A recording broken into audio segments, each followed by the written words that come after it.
Okay. Go for this 1d4 yet, so apologies. I'd say 12 is good enough. I mean, I guess you guys could just ask Azaka to recount it again. Um, uh, um, but Azaka's story was that in the early days of the world, man stood by the banks of a river, frightened. Crocodile raised his head from the water and asked, "What troubles you, cousin man?" And man said, "I must cross this river, but I fear to enter the water alone, because it teems with your brethren." The crocodile replied, "It's true, you would not be safe, but I will carry you across the river safely on my back, if you promise to return the favor." Man agreed, and Crocodile bore him safely across the water. When they reached the far bank, Man asked, "How can I repay you?" And Crocodile replied, "I wish to see the realms of humans, but I fear to go there alone, because it teems with your brethren. You must carry me on your back across your realm." And Man had been tricked, but a promise is a promise, so he carried Crocodile safely on his back across the entire realm of humans, a journey that lasted many years. He also swore in his anger that never again would men and crocodiles be friends, and so it has remained to this day.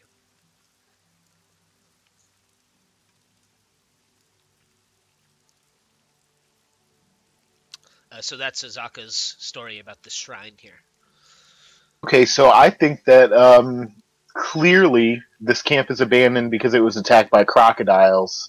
Does it look like the banks have any signs of crocodiles on, like, coming up and attacking the camp or anything like that? You can make a survival check for me. See how survivalist we are.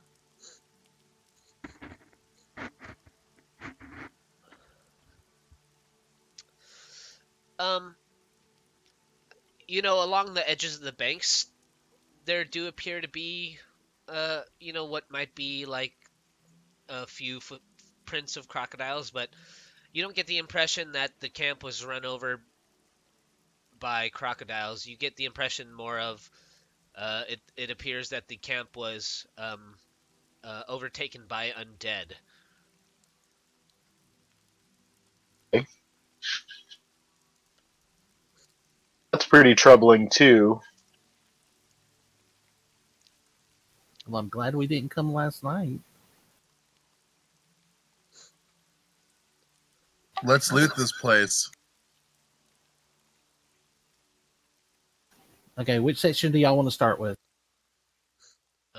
And I believe that what you've heard about Camp Righteous already is that um, an order of knights, when all this undead trouble started here in Cholt, an order of knights of Helm came and set up this camp here, and they called it Camp Righteous. Um, but they never built a wall, and eventually the Camp Righteous was just swarmed by hundreds of undeads. This is some of the stuff you've heard in Cholt about Camp Righteous. And eventually the remaining knights moved farther south downriver and made a new camp, this time erecting walls and a fortification, and they named that camp Camp Vengeance. Eventually, Camp Vengeance was reinforced and supposedly still exists now south of Camp Righteous here. All right, we'll start searching the tents. Sure. Uh, these look like to be mostly what the soldiers had been using for their personal tents. All the tents appear to be ruined one way or another. Many of them are slashed by claws or weapons during what you would assume would be a big battle or fight. And all the canvas of the tents at this point is disintegrated from mildew and jungle rot. Nearby the tents, you notice a small animal pen. It appears that this used to be probably some sort of swine pen, but the swine are long gone, and you notice a fledgling axebeak kind of timidly cowering in one corner. It seems to be trapped in the pen. Throw it some of the meat that we had from Azaka. If we didn't eat it all, if not, throw a ration to it. Sure.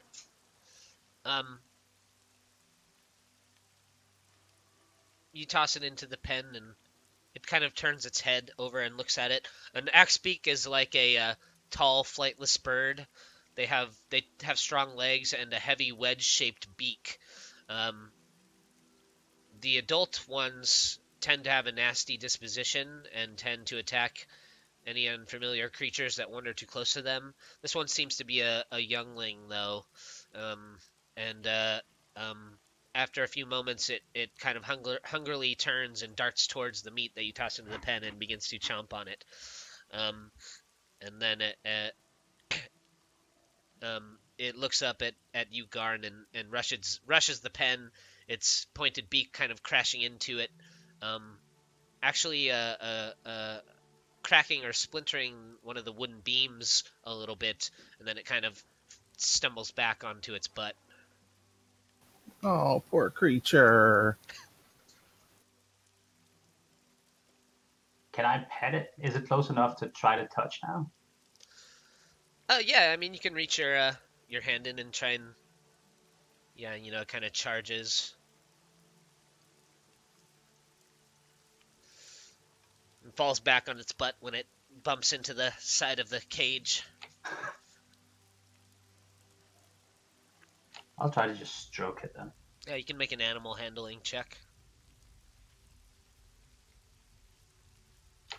Natural 20. Nice. For a moment, as you reach your hand in, it looks like it's about to snap at your fingers, and but then you make it like over the crest of its pointed beak, and you kind of ruffle its blue feathers on the crest of its forehead, and its eyes kind of close a little bit like it's kind of enjoying your touch, actually, and it almost seems like it starts to nuzzle your hand a little bit. Maybe we should let it out, other than just leave it there to die.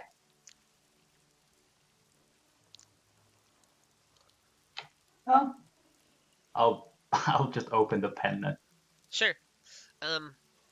It stands back up on its thick bird-like legs, and it looks up at you and kind of tilts its head for a minute, and then it's just slowly starts to take step forward out of the pen. When it realizes it's not enclosed anymore, it kind of looks left and looks right, and then kind of darts south down past the temple and kind of runs off into the camp and out of sight. Wonder how that was the only thing to survive whatever happened here. Just really raised your bird karma for today, Sigismund. Look through these two bigger tents. Yeah, these look like they were probably the command tents for the Templars from the Order of the Gauntlet. It seems like everything of value has been removed.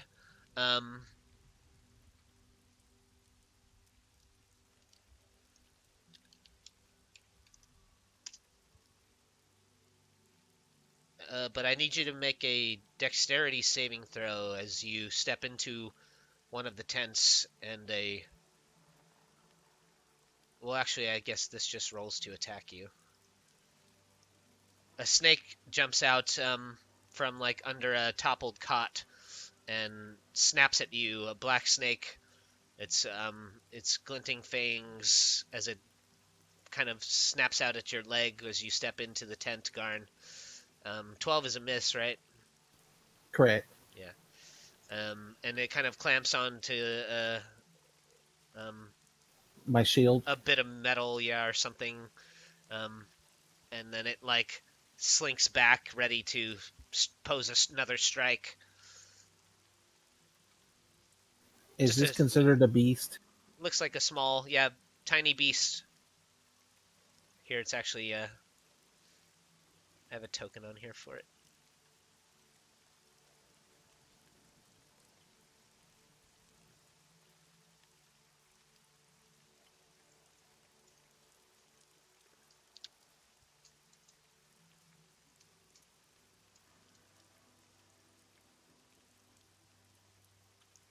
What do you do as it prepares to go for another strike at you? I cast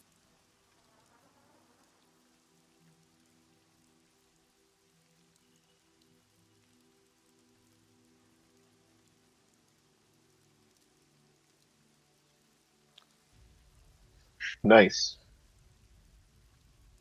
Yeah, so its body's kind of coiled up, posing for another venomous strike. DC is 17 or 16. I mean, sorry. Let's see. If the beast's intelligence is 4 or higher, the spell fails. So, yeah, and you see the tenseness of the coiled body of the snake kind of, it kind of unwinds a little bit, and it kind of stands up, and now it's just like swaying there in front of you a little bit. If I know what type of food, that if I have it, I'll try to feed it to it. This snake like this might eat a rat. That rat's a little too big. Bring it on, motherfucker.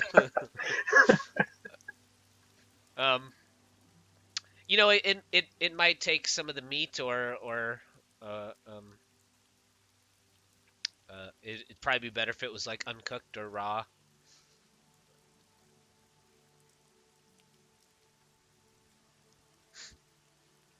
What was that? It might take like some of the dino meat. It might help it if it was like uncooked or raw. Okay. Otherwise, it just seems to be charmed by you for the moment.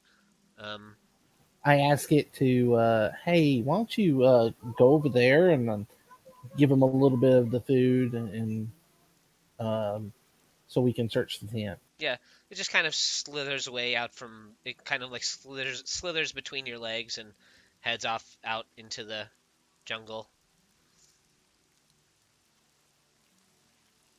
We're being kind to animals today. Aren't we, though? Yeah, we're really raising up that conservationist karma out here. Yeah, you guys are very concerned about the leaving the jungle in its natural state. Well, Humans that we come across, but yeah, humans I don't care about. Animals I care about. Humans do but animals. it does seem like the other tents that most of the stuff, anything of value, has been removed. Okay. What about those crates?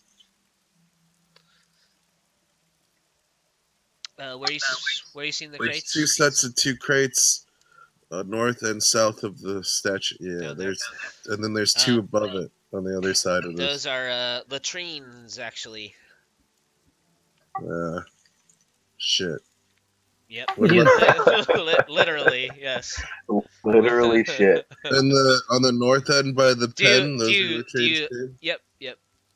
Do you search any of them? Yeah, why not? I mean, they're there. Maybe there's something of interest in there. So you look through the latrines, and one of them you actually, it appears down in the bottom of one of them, it looks to be a dead humanoid.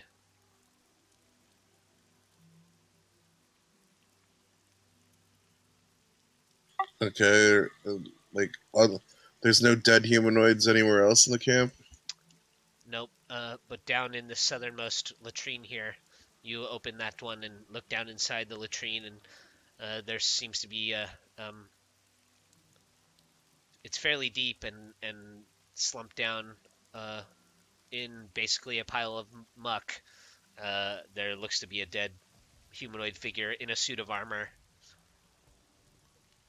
Fairly decayed. What skin and flesh of him is exposed is fairly decayed. But the armor isn't. It's hard to tell. It's covered in shit. Okay, I'll get everyone's attention and tell them what I see down there. Might be interesting. I mean, it is the only body here, so. Looking down in there now, it looks like that he probably climbed down into the latrine to escape the attack on the camp, and he was not able to climb back out. Give me just a second. Let me try something. Or give me a few minutes, I should say. In real life or in game time? Game time. Cast that as a ritual. Yes. So looking down in the latrine at the dead man, his armor doesn't appear to be magical, but in the muck that's down there, you do get a tingling magical sensation that there is something magical down there in the shit. Hey, Luce, there's something magical down there. Okay, like, can you point it out or what? Yeah, I pointed out. I pointed into the shit beside him. It's right down there. I can guide you if you go down there yourself and get it. And no, I'm not trying to prank you. Wait, you know where it's at, but you want me to go get it? You're better at climbing than I am. How's the body situated down there? Like, it's just just like he's bloated, or yeah, he's kind of bloated and swollen, and okay. And I have an idea. Can we do like one of those Mission Impossible dangling things with the climbers? what I was thinking is we just go right and see if we can haul him up, because if the item is on his person, maybe it comes up with him. Is it on his person though? I can't tell. It's in the muck. I mean, but proximity-wise, is it near him or? Yeah, it's near him. Right beside him. Yeah. And maybe before we send someone down into the shit, right? Yeah, let's try it, I guess. Worst case scenario, one of us has to go down there, I guess. So pull out the grappling hook and tie it to the rope and see if Wait, you can't do you still have control of that snake? Yeah. Why don't we see if that snake will get it for us? Because it has a sense of smell? Yeah, I mean, we all do, so it's moot. I'll try, but I doubt if it'll do it. So go get the snake, see if it'll go down there. Yeah, it'll go down there. I don't know that it's intelligent enough to know what you're trying to get it to do. Also, no one has magic hand. We don't have any magic hand people here. Sorry. Alright, yeah, let's try hoisting this thing up, I guess. Who's got the best decks? Probably Bruce. I have the best decks, but what does that have to do with hoisting then? Just No. lassoing? Yeah, lassoing it. Yeah, getting it. Alright, I'll try lassoing it.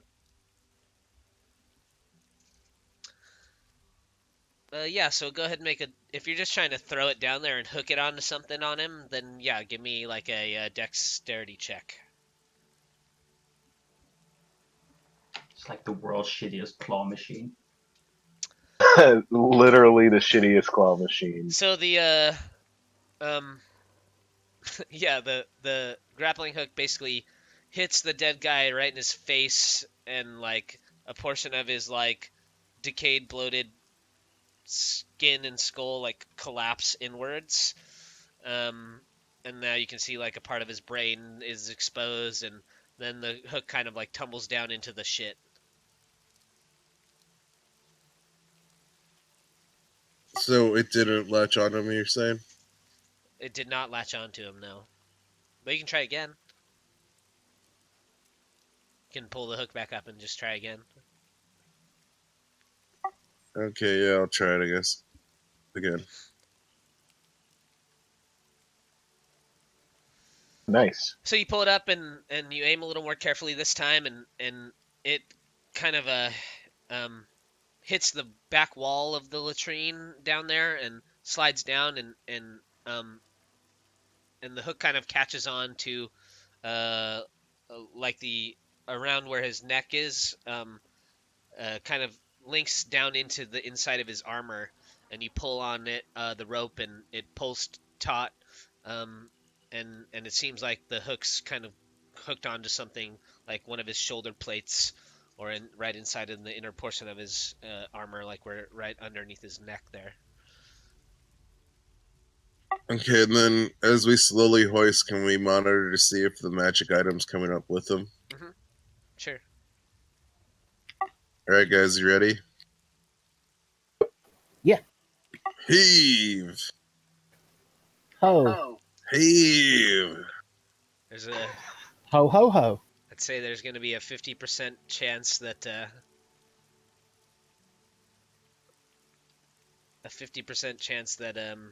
it comes up with him. So on a 1, the magical item will come up with him. On a 2, it will slip out of his belt and while he's being hoisted and stay in the shit. Yeah. Nice. You get the guy hoisted up out of the latrine, and what you're getting the magical sensation from, Garn, is the warhammer on his waist. You also see still tied to his belt is also a little pouch. Inside of the pouch contains 5 assorted gemstones worth 10 GP each. And the warhammer is a +1 warhammer. Anyone going to use that warhammer? I use a warhammer, but I think it'd be better for Sig to use it. Why do you think that? Magic weapon in the hand of a fighter. I think he's got a +1 longsword, don't you, Sig? No, I got a regular longsword. Okay, yeah, sure. You want that warhammer, Sig? Sure. I'll give it a try. Give it a whirl. Needs a You might want to go take it to the river real quick, though. yeah. Well, I'm It's, getting Ryan, busy washing shit off stuff today. What's that? 5 gemstones worth 10 gold pieces apiece. Yep. Okay, awesome. I added it to the loot page. But yeah, the Cool. the warhammer is filthy and covered in shit, and Yeah, I'll go wash it off then. yeah. While I still have the detect magic going, I'm going to come over here to the building because I think this is the last thing that we haven't checked before we go to the statue. Yeah. So this looks like it used to be this is a partially built shrine. It looks like they were trying to construct a shrine here.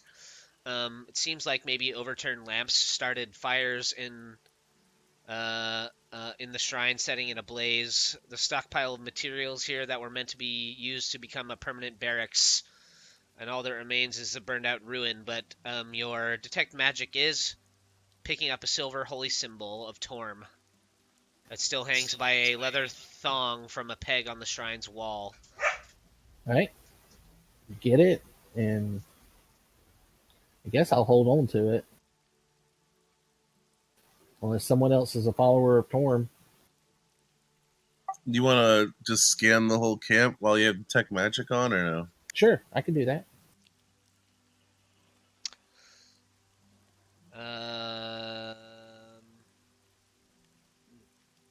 You don't find anything magical.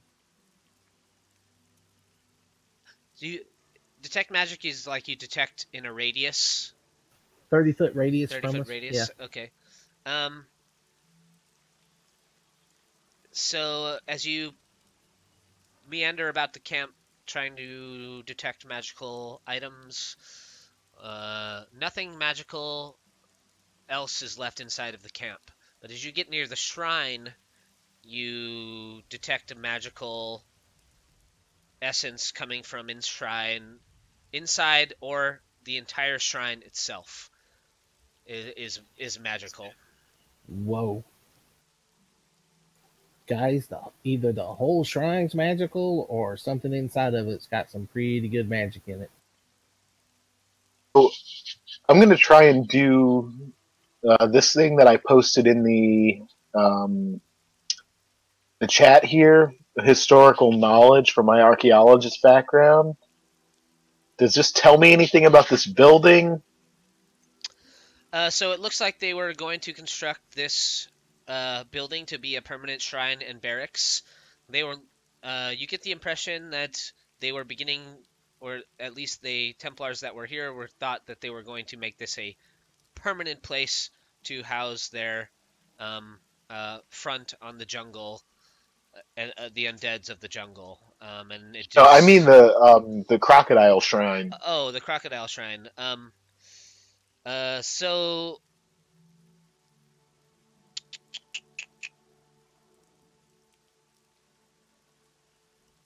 Wait, which one's the one giving off all the magic? Is the crocodile shrine or the barracks shrine?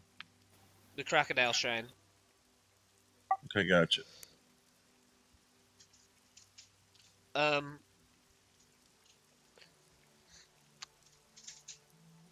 So you get the sense that the shrine was built in conjuncture with the legend that Azaka told you about man and crocodile. You think that it was, something about that legend must have been, if not true, at least passed on through the ages. But long ago, when this shrine was built by ancient Cholteans, they built it in kind of reverence to that legend or story. Interesting. Do we want to head on in there? What brought us to this camp again? Looking for a wand of cure light wounds.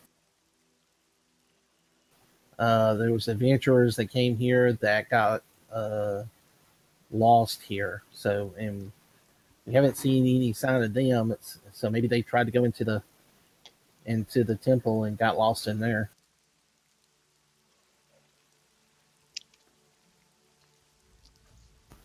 Sure, let's go in, but let's be cautious and. Oh yeah, let me traps. Let me see what I can see. Yeah, please help me with traps.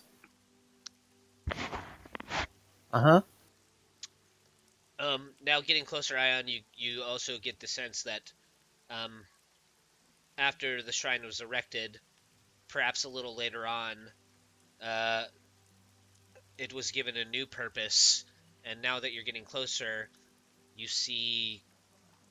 get the feeling that maybe it's the inner portions of it are now used to house something.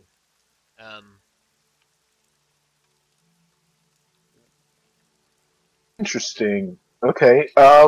So yeah, I realize that Garn has very good dark vision. That he's a very perceptive gentleman. Sort of just like a step behind him.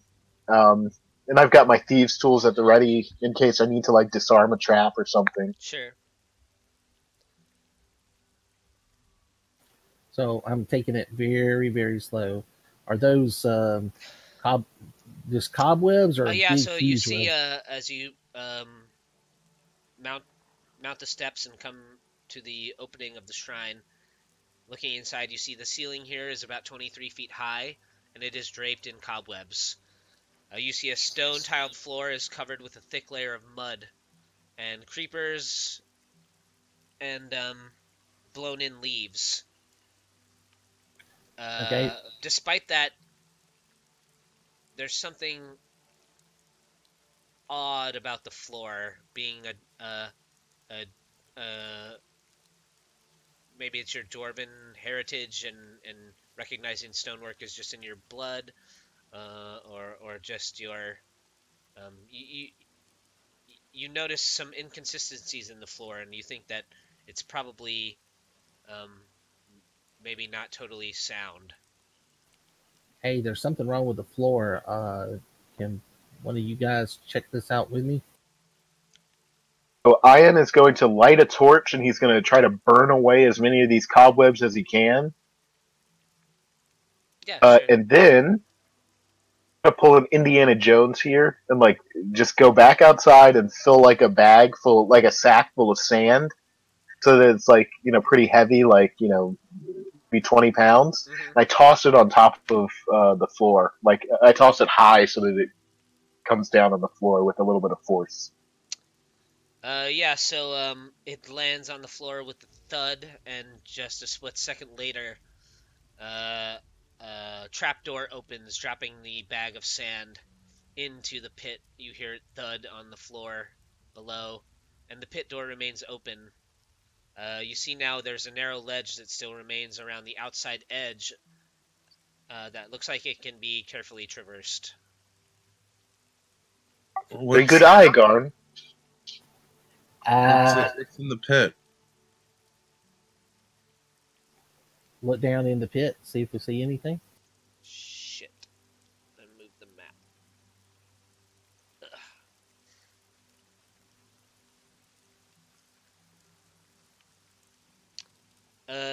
Yeah, you see,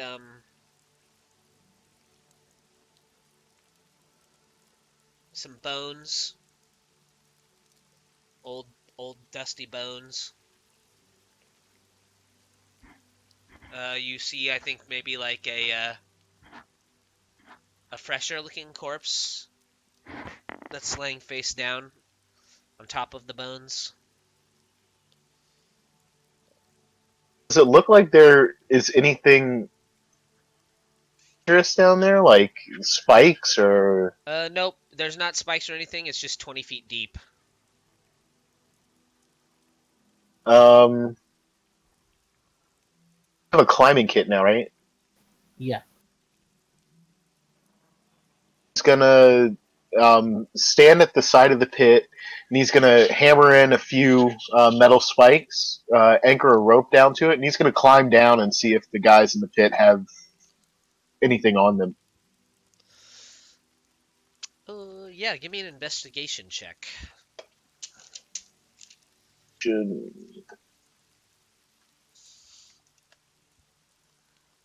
Plus a 18. D4.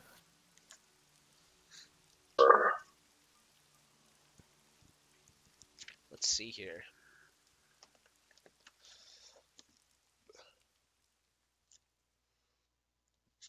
Give me a sec.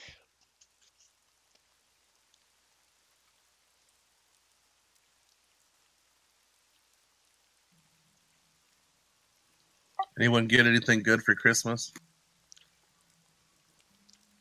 I got one of those AMC movie membership cards. I don't know if you guys have AMC where you are. You may have the other one, but there's like We do. there's a card where you can go and you can get like free matinee movies on certain days. And it's for like $10 a month, and you can see as many matinee movies as you want. So, pretty dope little membership card. Nice.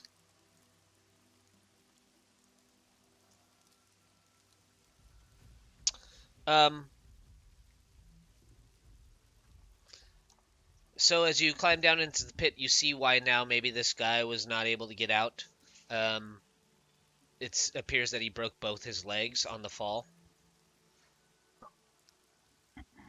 And, if he was traveling with anybody, maybe he was just traveling alone and he fell victim to the pit trap. But you do find in his pocket a little ivory elephant statuette that has little emerald eyes.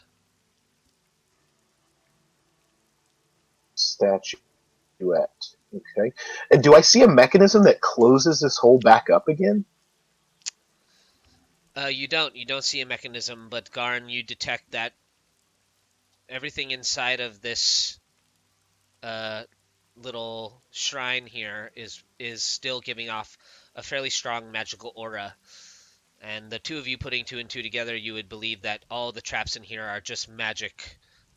They are not mechanized in any other way besides by pure magic. So eventually maybe it'll just reset itself. Yeah, we're just gonna have to use that walkway to get across. What were the elephant's eyes made of again? Emeralds. Is it older than a century?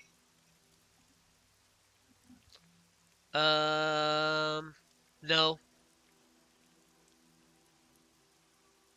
To figure out how much this is worth later on. So that's giving off any magical thing to you, Garn? No, it's just something that he had in his pocket. It doesn't appear to be magical. It's just very elaborately carved. Right, so I climb back out and I my spikes and I want to try to edge around. Yeah, give me a acrobatics check.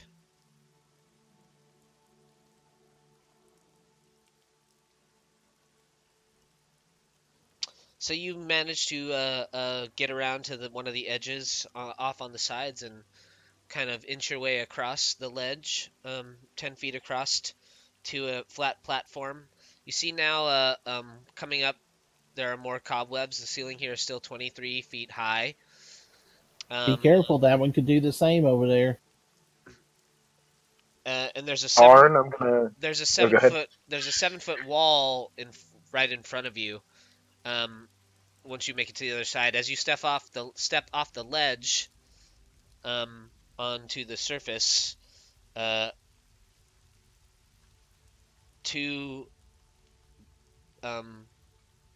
scything blades sweep out from concealed wall niches. And I need you to give me a dexterity saving throw for me. Okay. So I'm gonna check a feat here for a quick second. I'm gonna post in the chat because that's easier.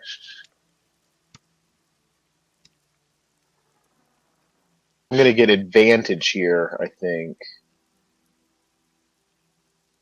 Me. 13 is good enough. You have resistance to damage dealt by traps. You can search for traps while traveling at a normal pace instead of only at a slow pace. So you take half of 25 for making the save, which is 12, and you take half of that from your feet, which is 6. Okay, that is horrible. Don't come over here. I want to get back on the ledge as soon as possible and try to go.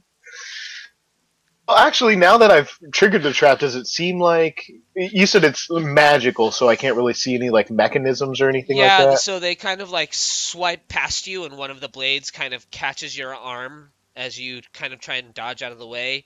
And as they swipe down and past, they go back up into the walls. Put something over those where they come out at. I try my best to throw down object I've got on my belt, whether that's like a spare knife or like a little bit of, to bag to sort of show where I stepped that triggered the trap. But I do want to go back to the other side and sort of try to regroup here because that was sure. Just an acrobatics check to go back to the other side. That was a pretty not cool amount of damage there. And you a little bit of the ledge kind of crumbles under one of your toes, but you make your way across still. I think maybe we're going to have to find a way to contend with these magical here. Well, even magic has ways of preventing things from, a natural world can do it too. So could you put something over the openings?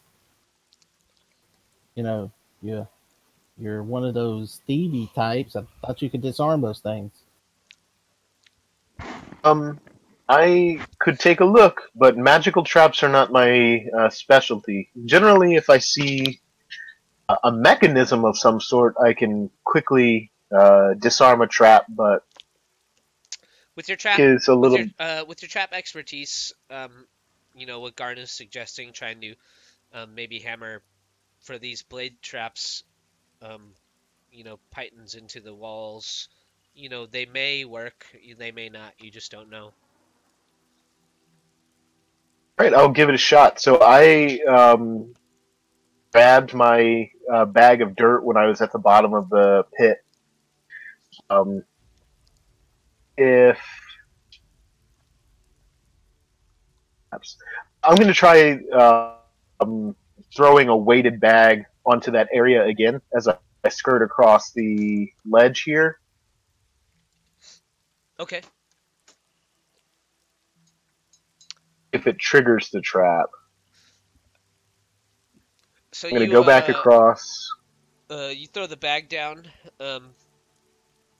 You kind of shimmy across the ledge again with your sandbag under your arm, and you toss it down onto the uh, floor there, and nothing seems to happen.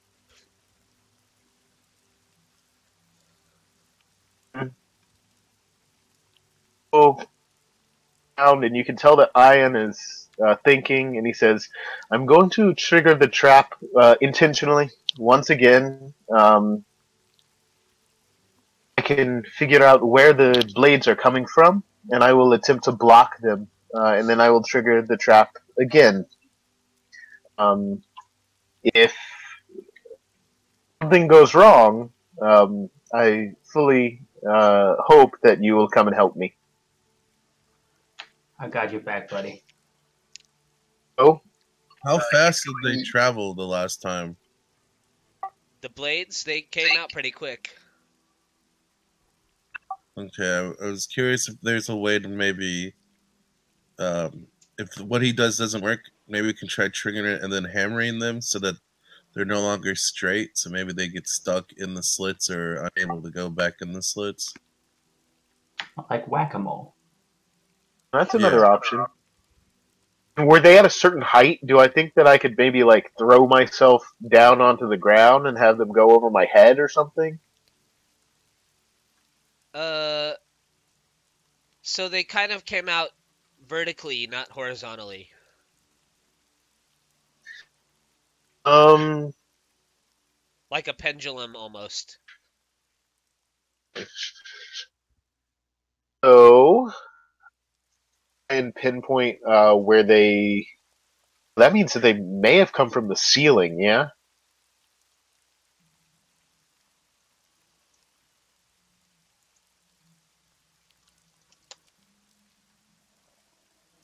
I'm going to try to do instead, once I get on that ledge, I'm going to start hammering spikes in with the climbing kit, and I'm going to try to climb to the ceiling to see if I can see where the trap is coming from. Sure. As you get closer again and you toss your bag down, where the set of blades came out, you can kind of tell now that that the trap's activated and it's kind of knocked away some of the old uh, mold growth and uh, cobwebs and things. You can kind of see where they've come out of the wall from. They've come out from the sides of the wall, and they slash down from either side, um, and then disappear back into the wall.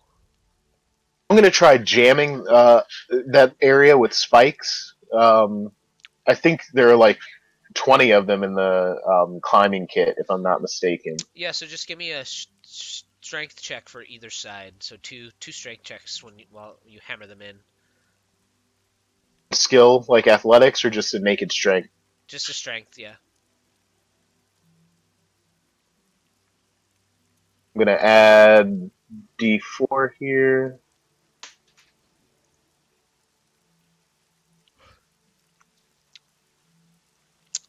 So you get your spikes hammered in to what you feel is fairly solidly, and do you give it a test?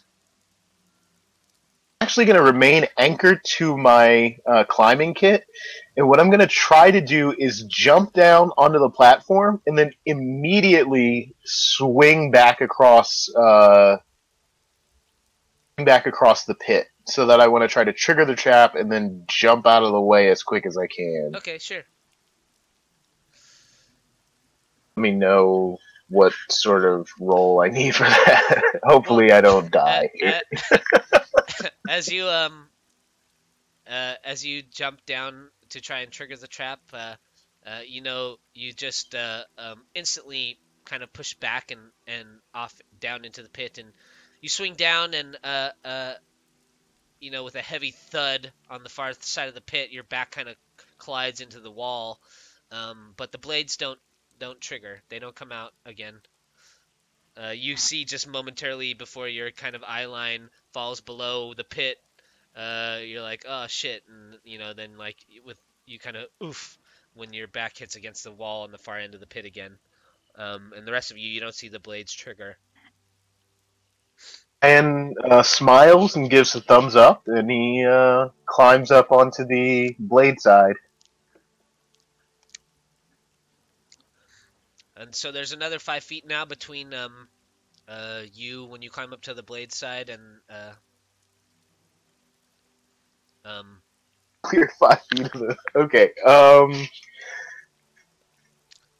between you Right. and now there's a 7-foot wall there. You get advantage for checking for traps too, so you could look before you move. For checking for hidden doors, I believe, but not traps. Be helpful to have hidden Garn. traps and secret doors. Oh wait, that's just the. Never mind. I was looking at the summary. Probably worded.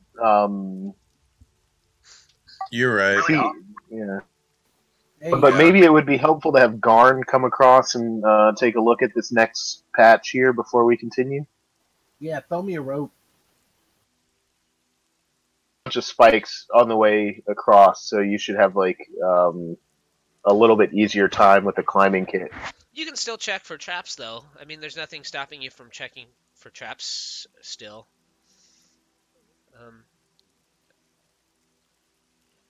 2 eyes are better than. Yeah, so you see in front of you there, it appears that although kind of mold has grown up in the cracks and cobwebs are covering a lot of it, you do think that there's another set of blades here that could come out of the walls. Okay. Where I hammer in some spikes and hopefully jam them so that they can't cut us up. Yeah, give me 2 strength checks. And it also might be that the reason they didn't set off the second time is because they're on some kind of like timer, like that. The trap door is still down, so maybe that's the reason the blades haven't come back out as well. Got a 12 and a 14 there. Yeah, that's a good point. Like magical traps. Yeah, they may be on a timer. That's a good point. Just FYI.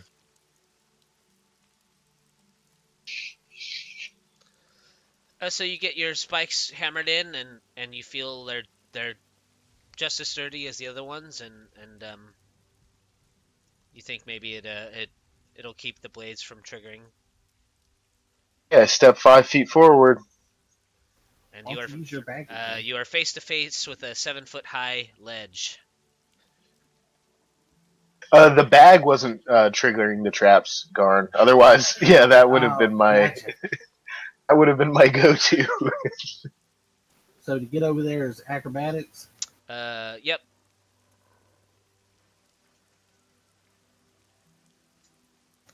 12. And Does the climbing kit help at all? With Thardhar's guidance, you slip and think you might take a tumble, but at the last moment you manage to grab a little root that seems to have weeded its way out on one of the walls of the inside of the shrine here that steadies your balance, and Thardhar saves you from a 20-foot fall. we get any kind of like benefit from the climbing kit? I mean,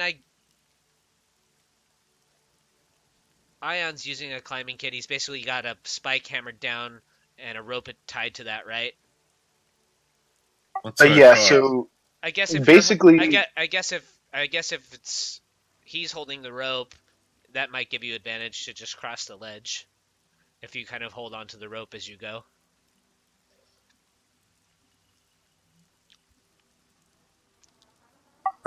So did you want to?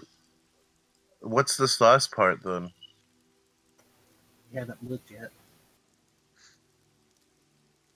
So, so we've got a 7-foot wall standing in front of us. You guys are standing before a 7-foot wall. You can see the ceiling here is still 23 feet high and draped with more cobwebs. The 7-foot wall in front of you is kind of a rough stone, and you think you can probably climb it with a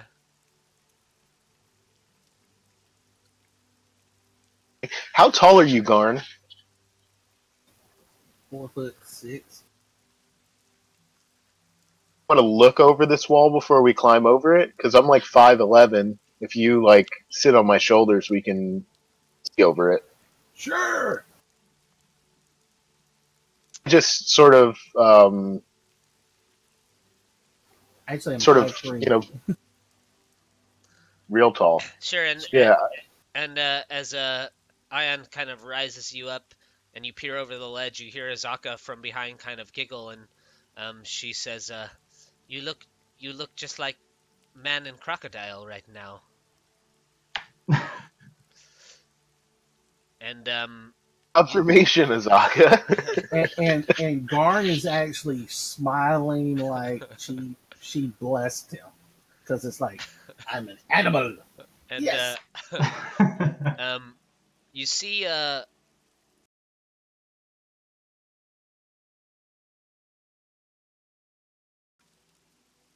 there's a what looks to be like a pattern of tiles on the floor of this level. There's another what looks to be about a 7-foot wall on the far side of the tiles. And you think there's just enough room to stand between like the ledge and the tiles if you were to pull yourself up the rest of the way without touching any of the tiles. I pull myself up, Okay. and then I reach down and help him up.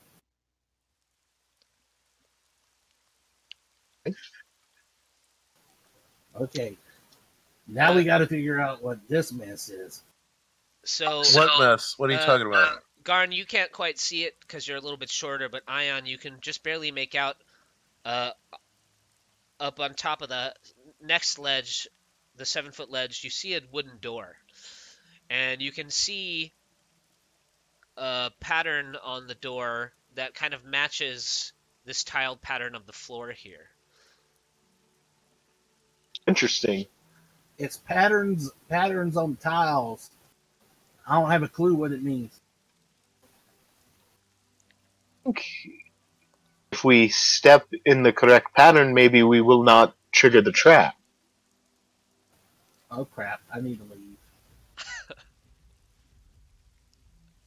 You said that I can see the. You need I can partially see it. You need to take off, Garn. No. I'm. Oh, I was like you talking in character. Okay, gotcha. Yeah, you can see like half of the door, so you can't see the full thing. But you can see like it looks like the door up on the next level has a pattern that kind of corresponds to the tiled pattern on the floor. They're just kind of blank. They're just kind of blank tiles, but that you can tell that they're distinct. Like a 4x4 pattern of tiles here on this level, and you can see that on the wooden door up above on the next level, there's like a 8x8 tiled kind of pattern on the door itself. One thing that Ayan always does when he is disarming traps is he tries to mark places, and he's like very communicative when he does it. The wall and sort of dangles his legs over like he's taking a quick rest and thinking, and he's just calling back everything that he's seeing to the people who have not yet come. Do you You know, do you they're happen to aware. have a mirror? A mirror? Does anyone have a mirror or a reflective surface? I don't think so. I can't say I do. But if you do, you could just use that to see the rest of the door. Garn up again if Yeah, do that. Just pick me up and let's take a look. Sure. So, with your detect magic lasts for like an hour, right?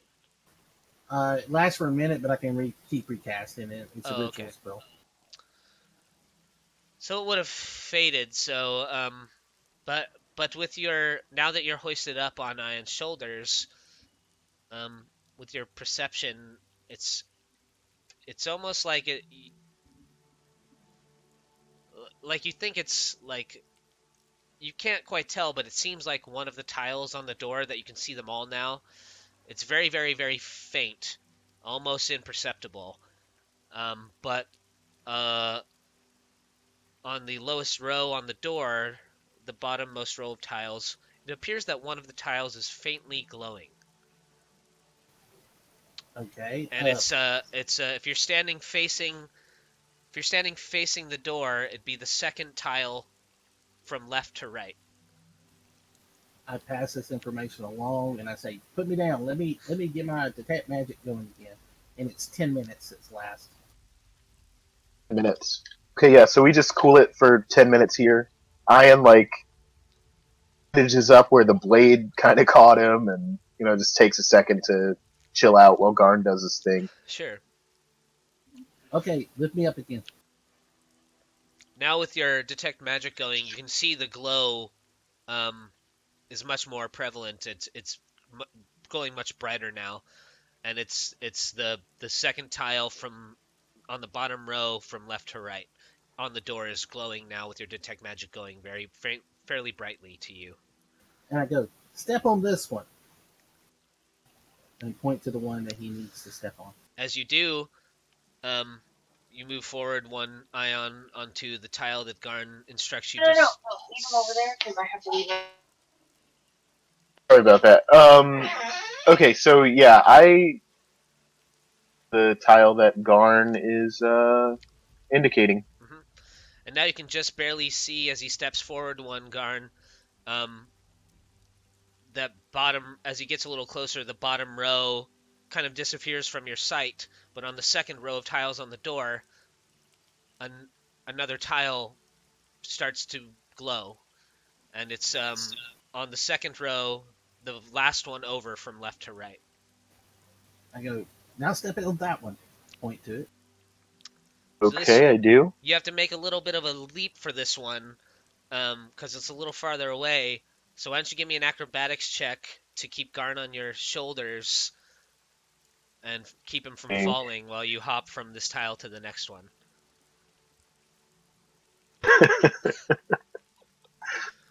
Okay, that's fine. Yeah, so now as he gets a little closer again, that second row of tiles on the door on the ledge kind of disappears from your sight, Garn, but you see on the third row of tiles, just like the other ones, another tile begins to glow. And it's the third one over from left to right on the third row. Point to it, tell him. And as you get to the last row, again, on the top row on the door, another tile lights up. The first tile from left to right on the fourth row. Point to it. And this one is another kind of 2 tiles away. It's a little bit farther of a leap. Just give me an acrobatics check. There you go. Damn. And so you can kind of grab onto the ledge now as you guys are there facing the ledge up to the next level. Okay. Oh, that was cool. So Ayan drops like just a handful of flour, or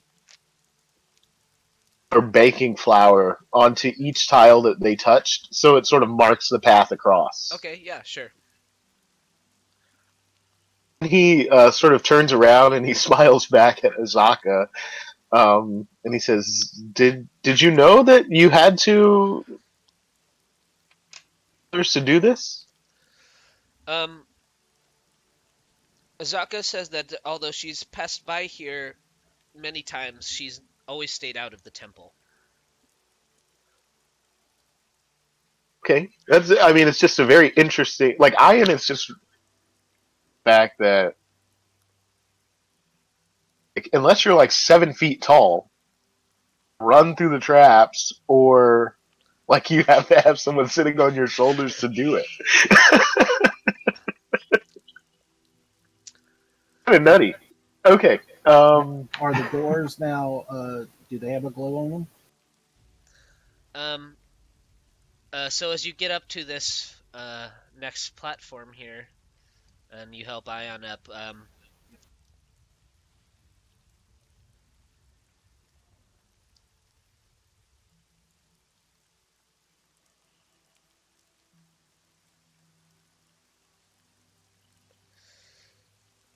they're no longer glowing, but you can, kind of remember the order that they that you had walked on, especially since Ayan had marked them.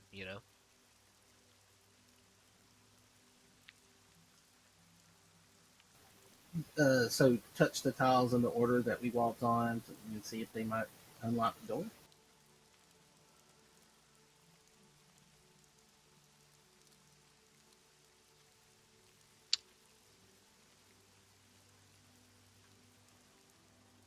Yeah, you can try it.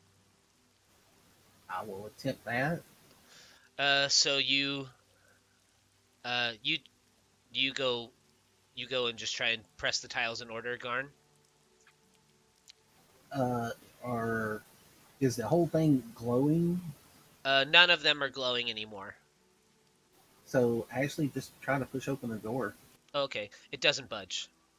Okay, now I'll try to do it in that order. Okay, as you touch the first tile, let me just make sure that I'm running this correctly.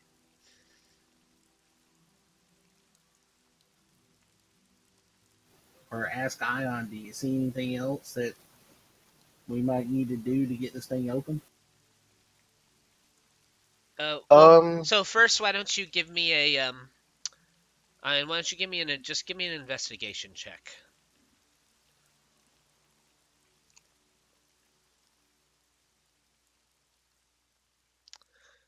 So as you guys are here, kind of pondering the door,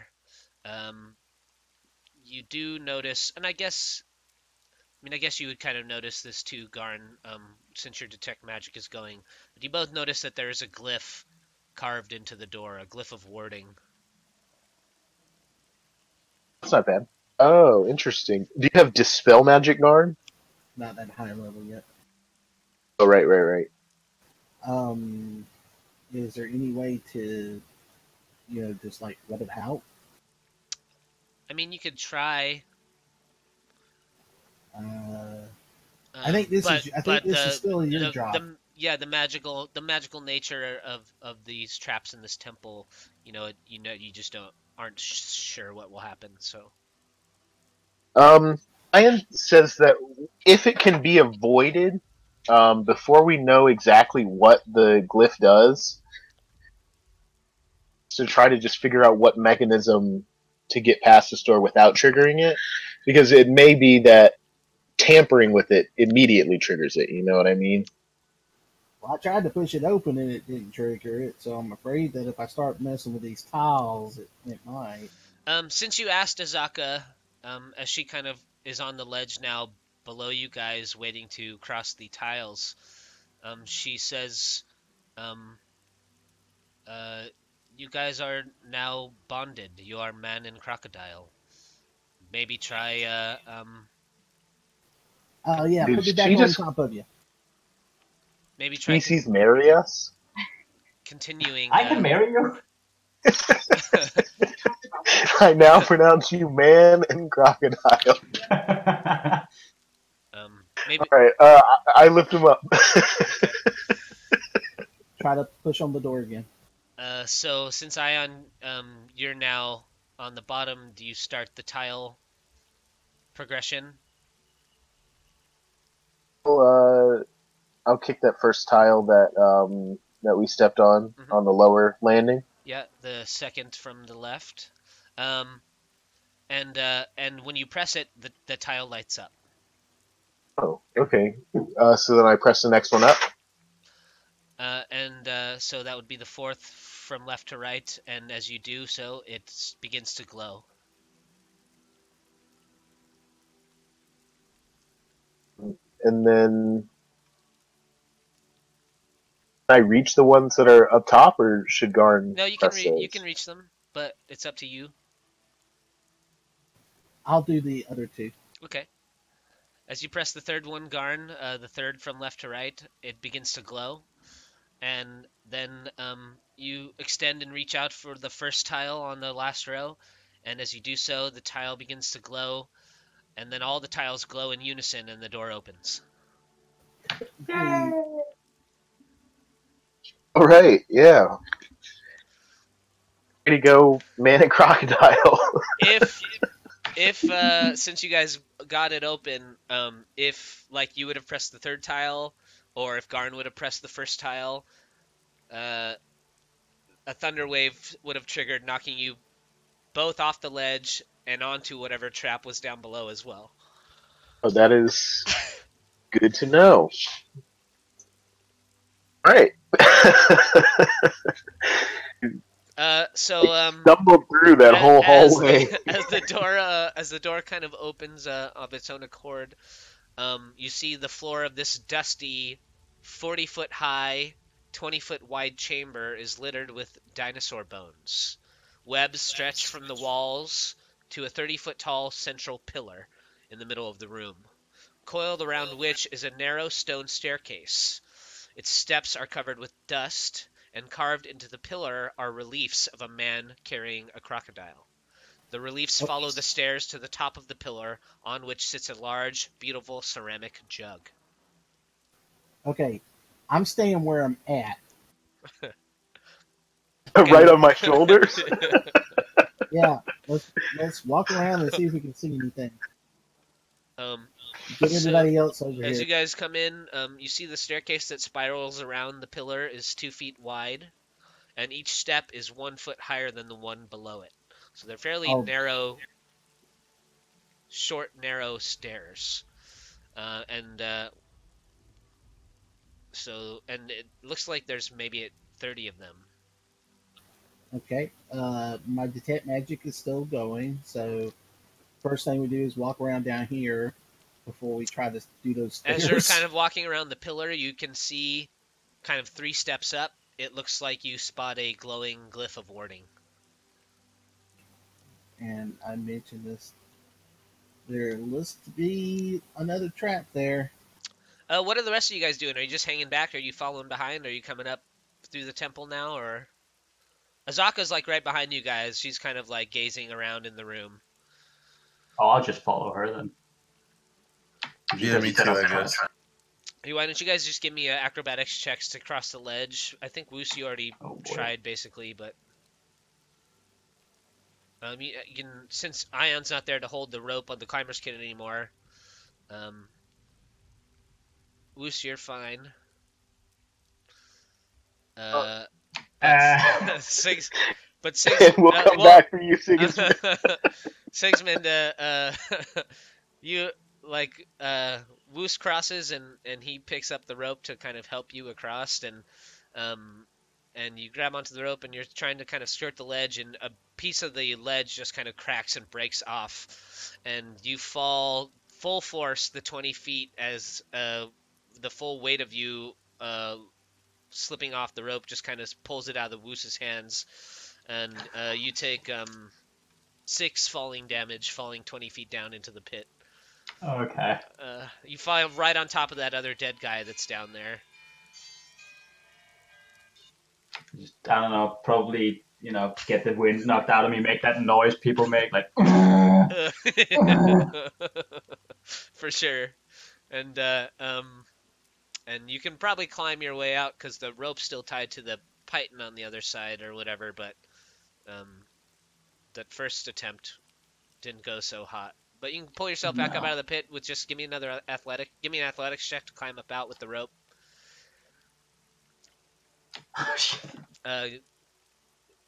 Guidance maybe. You still got the wind knocked out of you, I guess.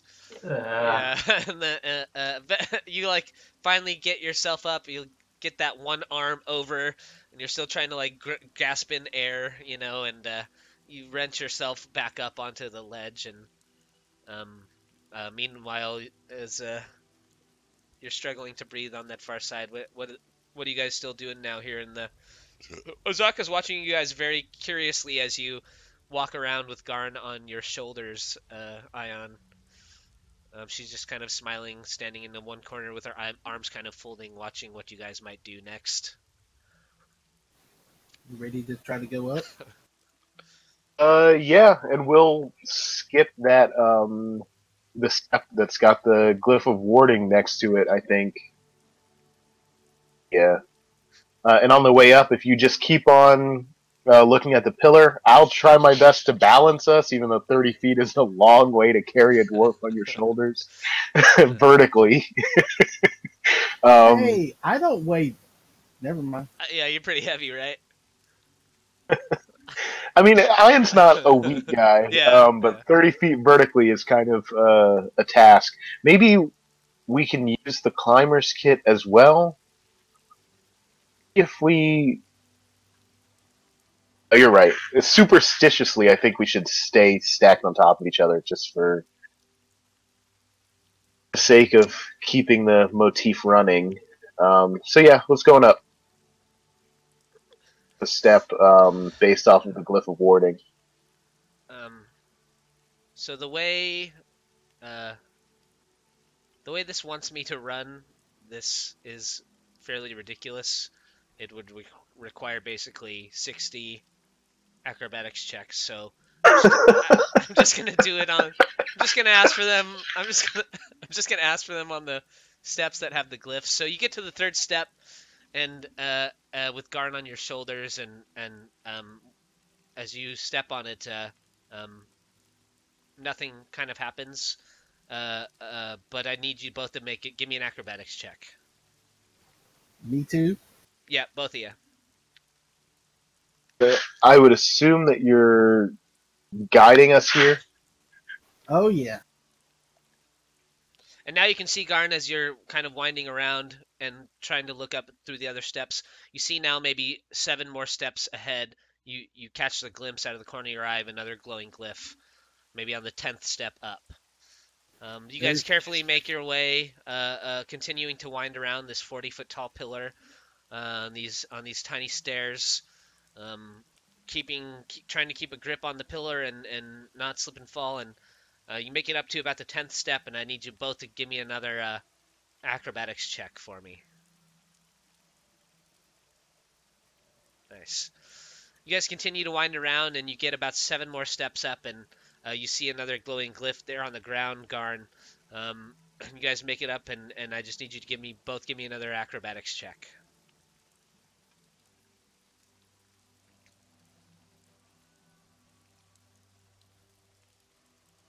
That's okay because Nat passed, but for a second, Ayan, maybe you miss one of these short steps, and your foot kind of slips off of one of them for a moment, and Garn, you almost go just toppling off his shoulders, head over heels, off the side of the winding staircase, but at the last minute, Ayan kind of regains his footing, and kind of steadies you. Ayan, you reach your hands up and kind of grab Garn by the waist and steady him there, and you guys manage to just barely hold on there. About 6 more steps up, with 7 left to go, you see one more glyph engraved into one of the stone steps, kind of giving off this blue arcane glow. Why don't you both give me acrobatics checks? Oh, they're getting brutal, man. Ooh, that Even guidance. Yeah, basically, the number of times we have to do a check, the more likely it is that you're going to fail one of them. So The I can't see how they're expecting anyone to get up there for 60 checks. the well, only one person has to succeed for the check to succeed, but yeah. I'll read the text after this, but uh, you step on that step with the glyph, and then Ayan, you step up to just the step after it, and the step actually breaks off the whole entire step, and your foot kind of falls through, but you're high enough now, and as you start to like fall forward, Garn, you reach your arms up and you catch this kind of like um, the top of the pillar and steady the balance of you guys, and you make your way up the remaining 7 stairs, and you're now face to face with this beautiful, intricately designed ceramic jug that's like perfectly pristine. It's not dusty or cobwebbed, and it's giving off a magical aura. Are you drinking again? I am not. I have not had any alcohol. I'm just Gassy? yeah. I've been drinking like diet squirt mixed with cranberry pomegranate juice. Yeah, that'll do it. Um, So yeah, I agree with Rito here. I'm gonna use the strategy which has remained tried and true, and I'm gonna try and substitute this jug with And now, what you think, Ayan, being at the top of this pillar with Garn on your shoulders, kind of going back to that feature from your class, that this was probably placed here ages ago by Cholteans who revered it as a gift from Ubtao, kind of an offering of sorts, probably. and should we try and snag it and replace it with a sandbag, Indiana Jones style? if you want to, sure. I'm up for it. By the way, is it magical? It is magical, yes. It's giving off a fairly decent magical vibe. Yeah, let's get it. All right, so Ayan does sort of the thing that all good archaeologists do, where he like slowly and he grabs a firm hold of the object without lifting it, and then as he pulls it off the pedestal, he places the sandbag where it was sitting before. Yeah, sure. And as you pull the jug and replace it, you think Garn's still on your shoulders, right? Yes. You get you look around, you think maybe is the ceiling gonna fall on me? What's gonna happen? But nothing happens, and you have the jug in your under your arm now, and you guys just have a 30-step journey back down the stairway. Can we please use a rope? I high five my dwarven buddy first off because that's important. I really need to take a pee. Does this jug look like it's brittle, like it would break? Like you said, ceramic, right?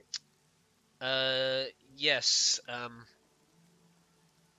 It looks fragile, but it's also magical. It's like a brown. It's like a brown ceramic jug. It's got kind of like this golden designs that have been painted on it, and it has like a mouth at the top that's got a cork in it. But then it has several other mouths lining all around the sides of the jug that all also have different colored corks plugging the stoppered holes. So, When we'll examine it, I guess, when we're not in dire peril, right? Looking around, is there a wand anywhere to be seen? Nope, there's not. Damn it! Made this trip for no reason at all. Ayan calls down, and he says, "Wuce, what do you think? If I throw it, can you catch?" Why don't you Rope. here? Use my rope and just lower it down. I agree with the lowering it down part. Hand it up to Garn and let him tie the rope to it, and then we want to lower it off the pedestal, I think. Okay. You know what? If you use your pitons and put the rope together, why don't we just slide down the rope and not go through that jump, hop, and skip through that hellish walk down? The rope to the pedestal up top, like just lasso it around and rappel down. Okay. Yeah, let's do that instead. You keep like the jug under your arm or something, Ayan? No, I lower it down to them before I even climb down. Oh, okay. So you lower it down. As soon as you let go of the jug and tie it to the rope and begin to lower it down, the whole shrine begins to rumble briefly, and then bricks begin to start falling from the ceiling. And I need everyone to give me a dexterity saving throw. Oh, hell.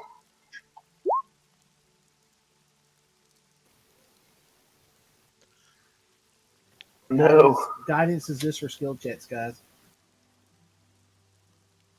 Yeah, not saving throws.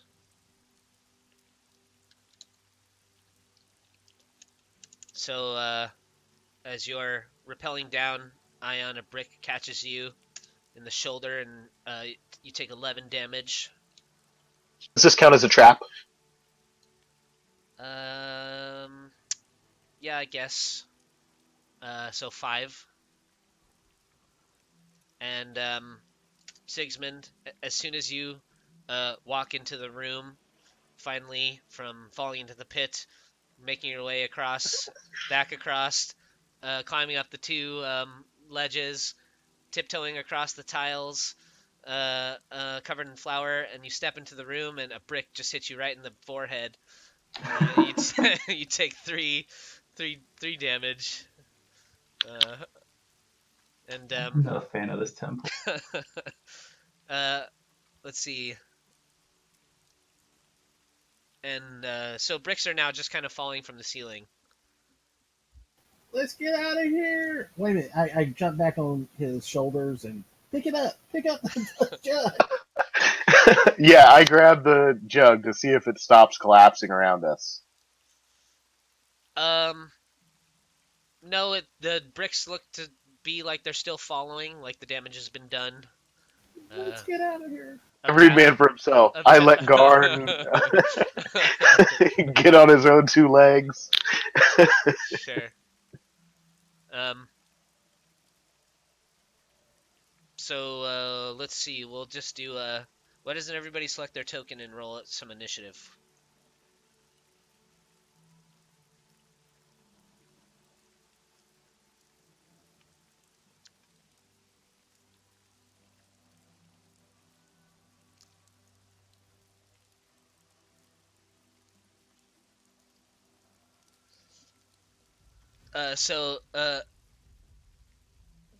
Not wasting any time, Azaka, she steps out of the room, but then she turns and waits, and she's like motioning with her arm for the rest of you to follow and go before her as she kind of watches your backs. So Sigismund, you're up. She's being a good jungle guide, not just abandoning you in the temple. I will. Man, I don't want to clock this up, so I'm just gonna run out. Okay.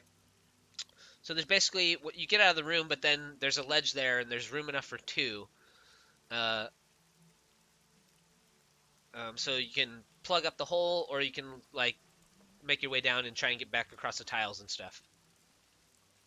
If I stand there, will it be more difficult for people to get through? Yeah, they won't be able to get by, basically. Oh, okay. Yeah. Well, yeah, then I'm gonna keep moving. Okay. I mean, you could wait, and Azaka could go as well. It's up to you. Yeah, I'm just gonna pat her on the ass and just say go go go go go. Okay, yeah, she does. She does, and she kind of hangs off the ledge and drops onto the tile with flour, and kind of does the jump across the tiles that have been marked by Ayan out off on across the, and she basically gets about to the pit and starts to shimmy across the ledge. When Ayan sees her, well, does Ayan see her do that? I mean, she disappears from your sight. You know, basically once she drops down the ledge. Down. Okay, never mind. So Ayan. Ayan is gonna run out after. He's gonna 5, 10, 20. Gonna hit or try to hit the pattern as well. Sure. So 25, 30 will put me like here at this side of the edge. Yeah, so you're basically standing on like the very first tile that was lit up, where you left your flower there to mark it. I'm gonna use my roguish action, like the cunning action, to dash and get another 30 feet here. Okay. So whoever's coming out last is going to have a tougher time deciphering the tiles because everyone jumping on them is going to displace some of the flour. I actually memorized it. Okay, that's good. 10 acrobatics get me across this pit here. Yeah, it will. Yeah, it's just what the check is. And I'll show the handout for Camp Righteous after this, so you guys can read through all how the traps work and stuff if you want. It's me right at the other side of the pit then with 30 feet of movement. And Garn. And you can still dash, so you can actually get out. I'll wait for you guys. Okay, I don't stop. I go, you better get your ass moving, rat. That's our word.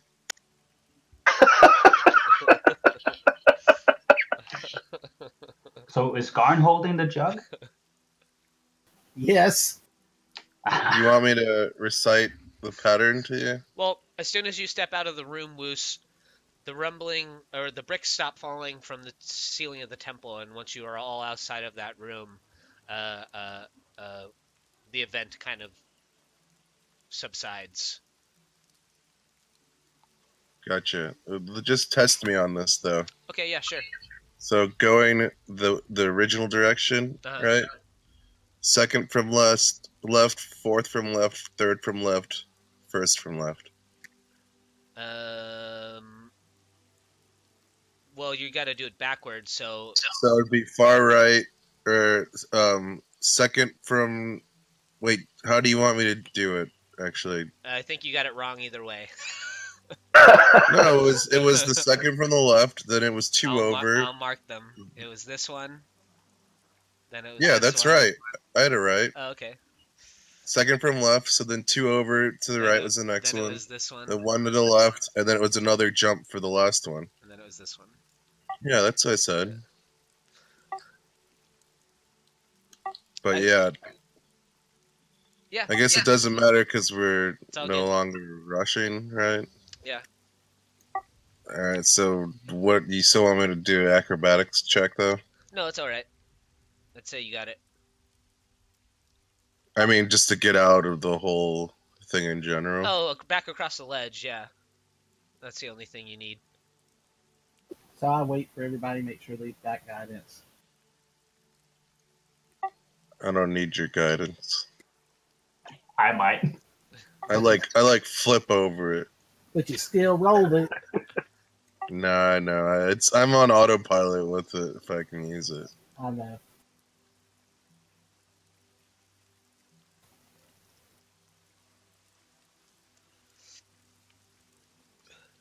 You got this, Sig? You got this? Okay. Let's see. Oh!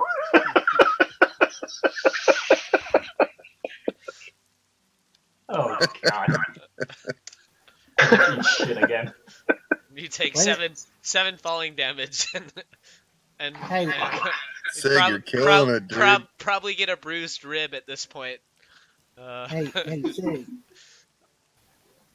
Garn looks down at you and goes, "Here, while you're down there, I why don't you think what happens walk this is across?" like you see Wuce kind of just run and jump across the pit, and you're like, oh, what the rat can do it, I can fucking do it, and you just like miss your step on the edge where you're gonna try and jump over, and you just go again, just flat belly flop down into the bottom of the pit. Oh yeah, I just eat it hard. Yeah. Once you get up, I hand the jug to you. Hey, can you just walk this across just in case I fall? Oh yeah, that's a good idea. I'll get a hold of the jug. Oh, gimme jug. And Oh, shit, Garn that's tries cool. to. Since we want, boys.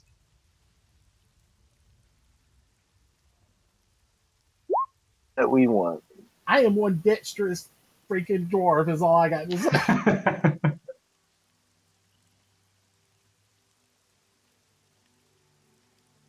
Oh, this is nice. It gives us water, if nothing else, and beer. Mayonnaise? Yeah, it could pour out 8 gallons of fresh water or 12 gallons of salt water. Or 2 gallons of mayonnaise. Yeah.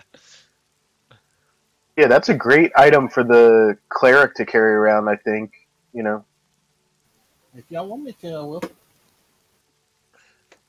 4 gallons of beer, 8 ounces of acid. What kind of acid?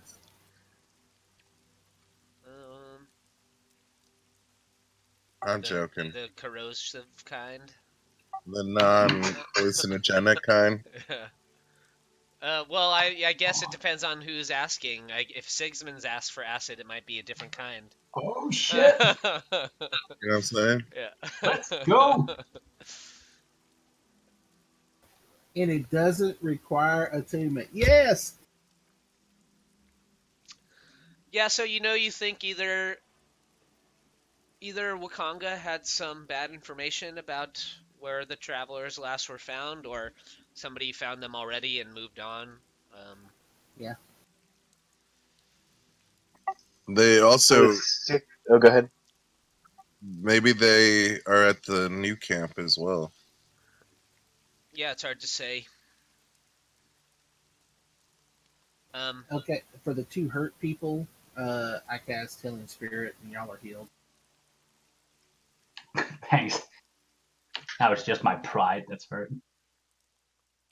Wait, are you still not out of the shrine yet? The temple? Yeah, I'll hand the jug off to Garn again, and I'll climb out of the hole. You notice now that as you're moving out of the temple, your 3 canoes, as well as the 2 that were already there, are now half submerged in water and seem to be sinking fairly rapidly. From rain or from temperament? It's hard to say. You're not there yet. All right, well, let's get over there, huh? Yeah, just run down and save him. So as you guys rush down to the embankment, Whoa. It appears that the canoes are quickly taking on water, and there's far too much. They're sinking too quickly for it to be just rainfall. So you do get the impression that they've probably been tampered with. Perhaps holes have been poked in the bottoms. Well, But all 5 of the canoes are quickly sinking. start pull ours out so we can get our gear out from them, if nothing else. Yeah, Ayan will help with that as well. Sure. So give me I guess 2 of you give me athletics checks with advantage, since you're kind of doing it maybe 2 at a time. So you managed to get 2 canoes with a lot of strain pulled up onto the shore. Azaka is kind of struggling on her own with the third one. I'll help her. And then, yeah, so give me an athletics with advantage there, Sigismund. 13?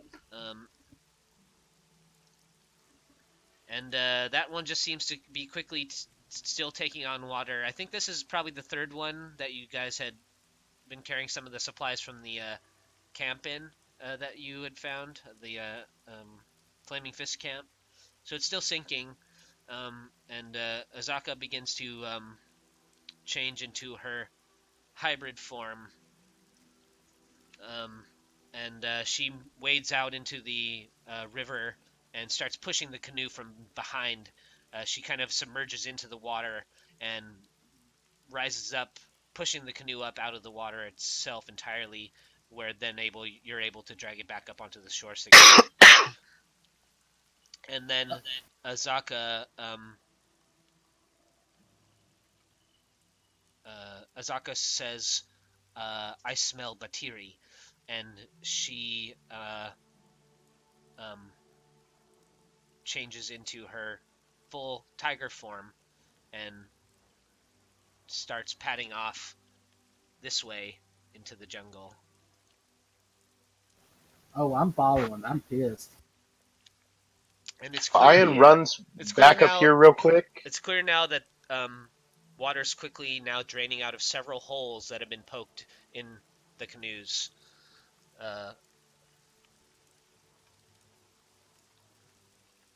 Or gouged into the wood of the canoe bottoms, yeah.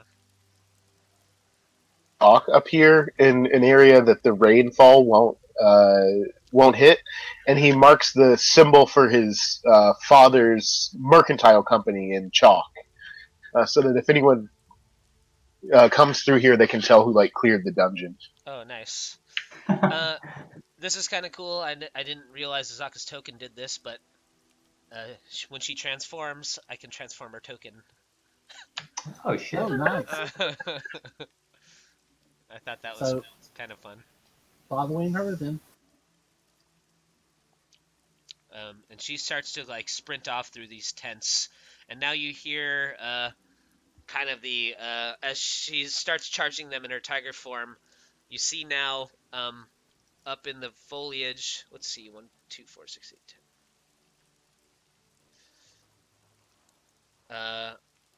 These 3-foot tall humanoid creatures with red skin and wooden masks begin to scurry out of the brush, drawing spears and slings and bows, as Azaka's charging them in her tiger form. And why don't you all go ahead and roll some initiative for me?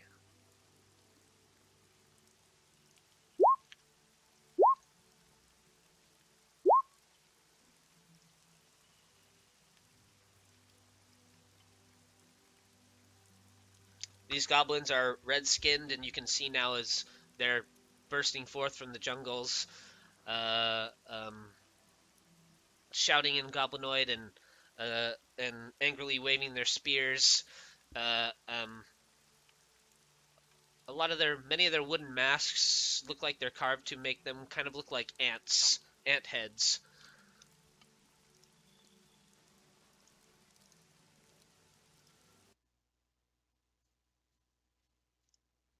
Little fuckers.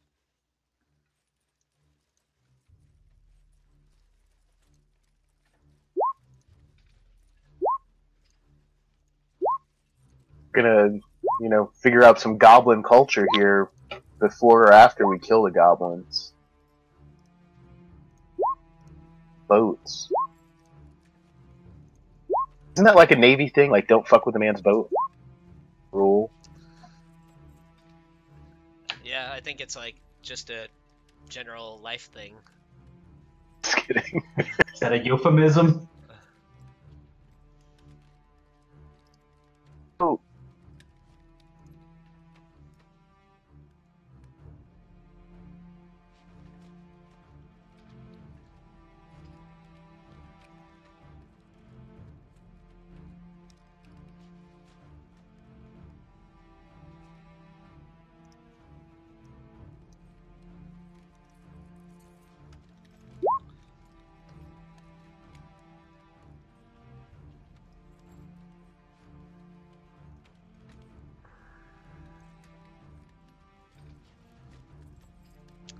And Wuce, you're up.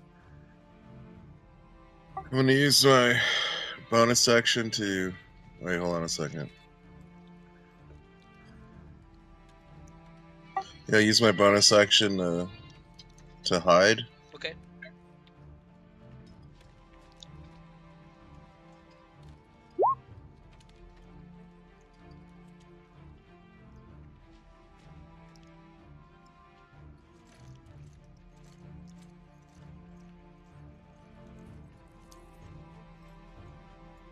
I'm going to make my way to the one in front and try and put the hurt on him. Or her. Him or her. Is that cool? Yeah, I mean, you know, there's a fair bit of open ground between you and them, so if you just go straight for the one in front, I mean, you know, they're gonna see you approach them. Oh, I see what you're saying. Yeah, let me, let's see here. I guess I could stay behind this right there. And then I'll try, doing a little crossbow action.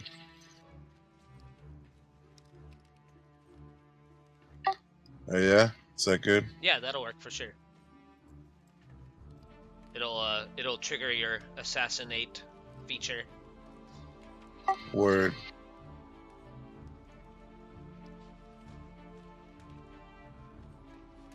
So 26. Is definitely a hit. So then it's a crit then as well.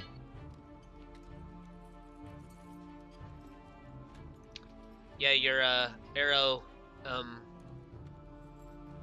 flies out from your crossbow, strikes the goblin in the dead center of his wooden mask, splitting it in two, and you actually see the arrow fly out of the back of the goblin's head as it falls dead to the jungle floor. And then as part of my stalker feat, I'm still hidden since I critted it. Cool. And that's it since I used my cunning action to hide, so my turn's over.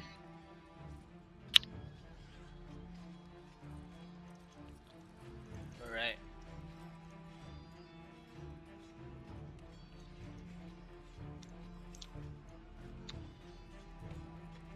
I believe,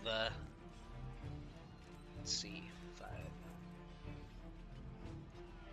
So a couple of these goblins start to scramble up this embankment here, or they attempt to.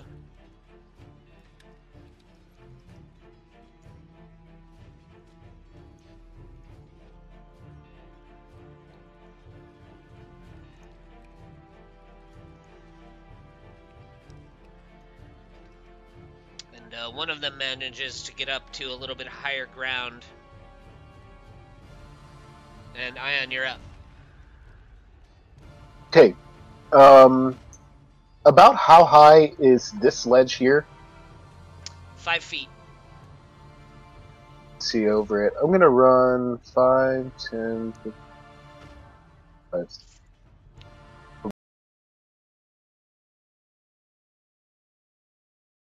And everything, would I be able to make an attack against them? Oh yeah, for sure. Side of the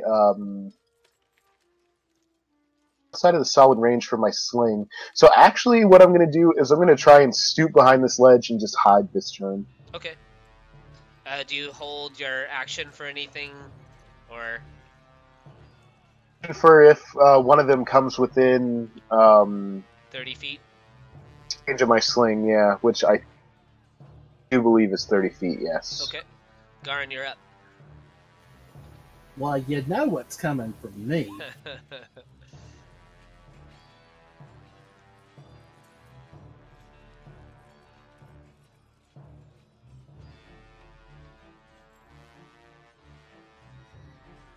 What's the 5 in the circle for?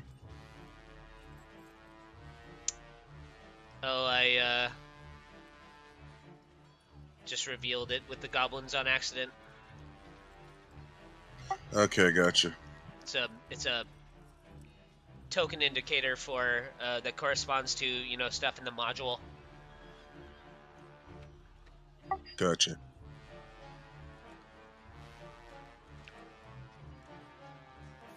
That's where Spike Growth is at. They have a DC 16 Wisdom save to see if they notice, like one's on the edge to be able to get out of it. Wasn't it a square before? It's supposed to be a radius. We didn't know how to draw the circle. I finally figured out how to do that.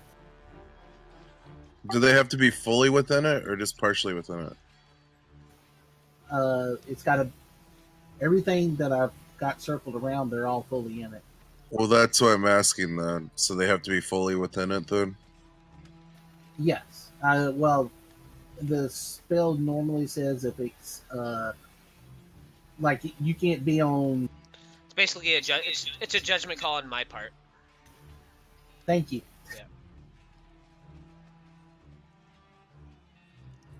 Yeah. So all but one of them fail. So this guy takes 2d4 on the start of his turn, correct? Yes. And a large spiked growth pierces up out of the jungle, just right into the underbelly of one of these goblins, and he falls dead to the ground. Or he gets basically impaled on it and slumps over onto the spike. 5, 10, 20, 25, 30. This guy doesn't see you, Wuce, and he basically just rushes up in towards the camp right beside you. Another goblin takes 2d4 and gets poked by a spike through one of his legs. Lets out a little goblin scream as it does. 5. I wonder if Azaka has extra move when she's a tiger. Probably, knowing her. Yep, she does. 5.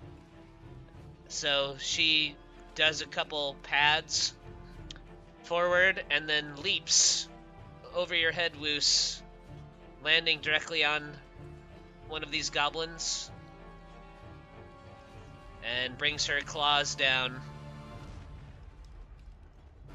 into it. But she kind of like lands on him too hard and tumbles over the top of him into the pen. Because both of her attacks miss the goblin horribly. And 2d4. Another goblin is... Hey, Ryan, real quick. Yep.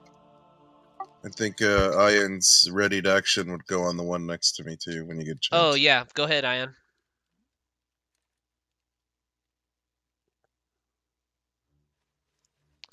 I start calculating spike damage for goblins, and I just forget about everything else. Oh, yeah. I mean, you got a hard enough job.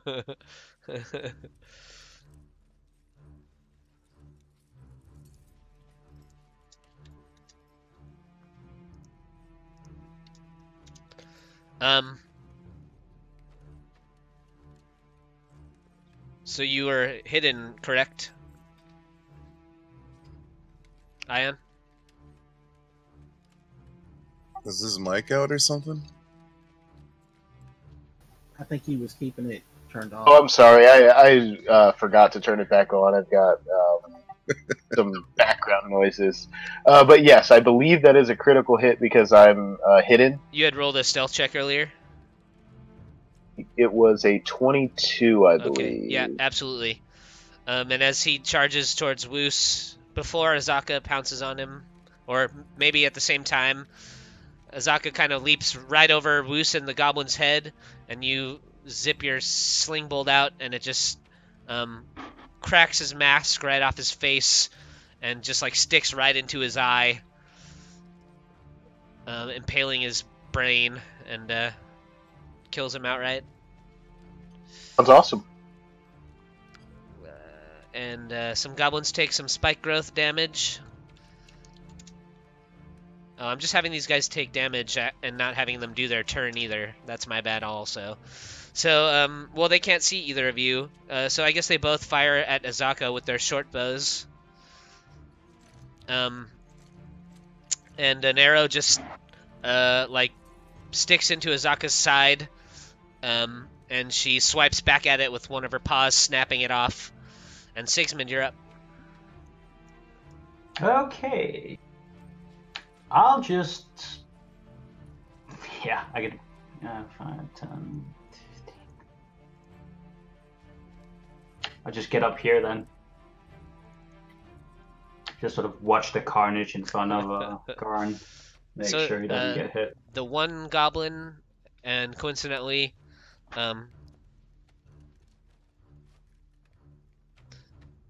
the one goblin that's larger than all the other goblins is the one that's made his save. And so that means he doesn't take damage at the start of his turn, but if he moves, he takes damage, right? Correct. So I think he can stay still and like use ranged weapons if he wants to. Yeah. Or if he wants to move. Well, let's see how smart this guy is, because he's seen a couple of his comrades. So he does draw or he pulls a javelin from his back, and he hurls it at, let's see, javelins can go 60. 5, 10, 15. Also hurls it at Azaka. And it just kind of thunks into one of the beams of the pen that she's found herself in now, and Wuce, you're up. Okay, I'm gonna stay where I'm at and try and hit the one that's just to the right. That one right there. Okay. With the crossbow.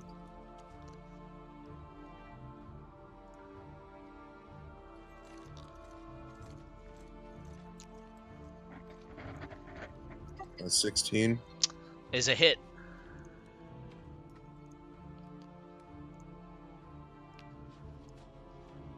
And your for 13. bolt flies out, just sticks him right in his chest, and he kind of gurgles a little blood under his mask and falls back into the spike growth dead. And then for my cunning action, I'll try hiding again. Do you want me to step back, or can I hide right here? No, you can hide right there. Alright, let me roll my stealth again.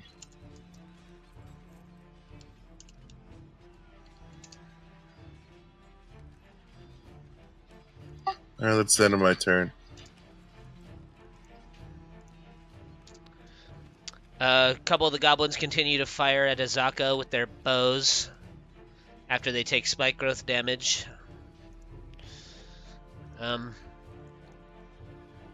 Both sinking into her, but they don't seem to really affect her very much. They kind of anger her, and she lets out a loud roar as she looks ready to tear into the goblins in the spike growth there whenever she gets the chance. Ayan, you're up. Okay. Move 5, 10, 15, 20. To get up this embankment, do I have to make some type of check? So the embankment is 25 feet up.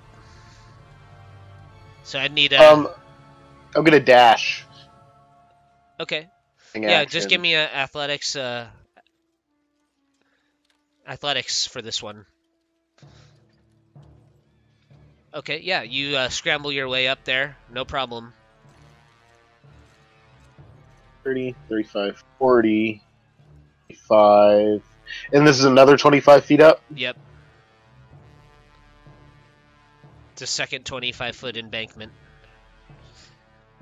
On this turn... Oh, can I dash as my cunning action and as my action? Yes. Cunning action gives you a bonus action to either hide or dash, and one other thing, stealth So I mean, and disengage. or disengage. Sorry. I mean, you can dash as your action, but then you can't dash again as your cunning action. Yes, you can. That's the power of the cunning action. It's take a bonus action on your turn. It can only be used for dash, disengage, and hide, is how it reads. Okay, I don't have to... whatever that means, I don't know. I don't have to stack them up here. 5, 10, 15, 20, 30. Would this tree block me from... It basically give you another 30 feet. It wouldn't double a dash. Oh, okay, yeah. I see what you're saying. Yeah. No, but yeah, another 30 feet is what I'm after. I want to try and climb up to the top of this embankment, too. Yeah, okay. I'd say that you could do it, and it would just give you another 30 feet, though. It wouldn't allow you to double a dash. So I see basically, what you're saying. basically, if you use your action and your cunning action, you'd go 3 times your normal speed, 120, not 4 times. Yeah, 120. Yeah, that makes sense. Oh, okay. Right, so I'm just going to climb up to this embankment, and I'm going to fall prone, and I'm going to yell at the goblins horrifying things. Okay. Like a non-magical, vicious mockery kind of thing? You know, I don't know what insults Ayan would come up with. He's not very charismatic, but he's like, I can smell you from up here! They likely won't understand you anyways. Okay. They only speak ant. Garn, you're up. Prone so that I can see them, and it's hard for them to like range attack me. Yeah. If that makes sense. You'll have some cover up here for sure. Yeah. I dodge just for the fact that I don't want to waste my last second level spell. Oh wait a minute, I can actually let me see how far away the big guy is.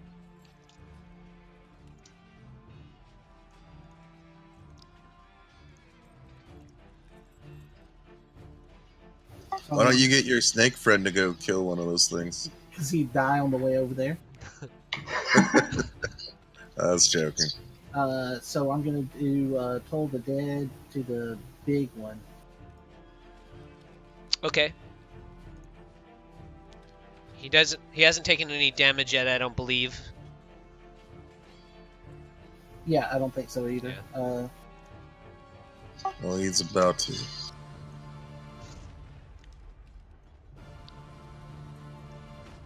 So he takes 6 damage if he doesn't make his DC 15 roll.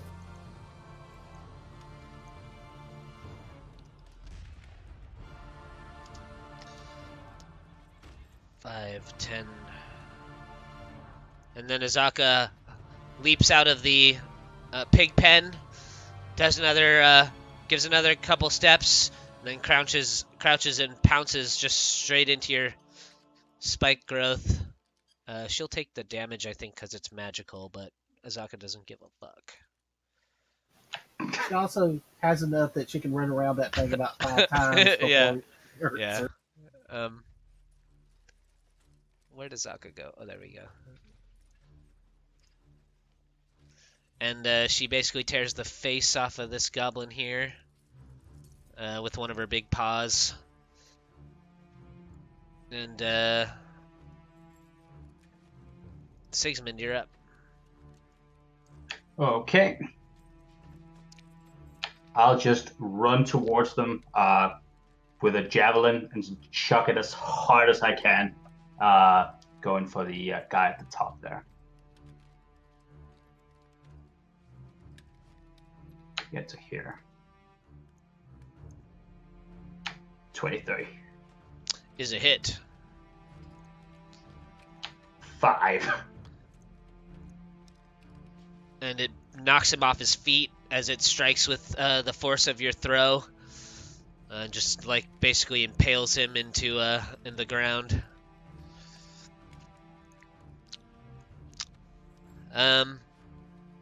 The largest goblin starting to look a little nervous. All his tribesmen are dead. And he looks like he's gonna turn tail and run. First, he'll take 8 damage, and then he'll take another 2d4 moving out of the spike growth. Or 2d4 for every 5 feet. Every 5 feet. And basically, he takes a step forward, and a spiky growth pierces out from under the ground under his foot, impaling him through his foot. He tries to pull his foot off and takes another step forward, and another spike pierces out of the ground just as he steps down on the earth, piercing him up through his foot, through his knee bone, and basically he's stuck there and bleeding out, and just dies impaled in 2 spikes from Garn's spell. Wuce, there's one guy left. Okay, I'm gonna move to the bush to stay cover, and then I'm gonna take another shot at the dude that's alive. Okay. If you don't get him, the spike growth will. No bullshit. 19. Is a hit.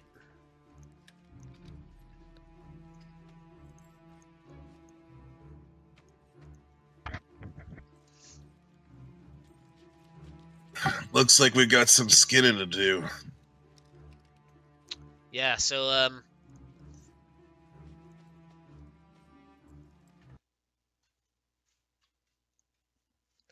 Reds are second most valuable.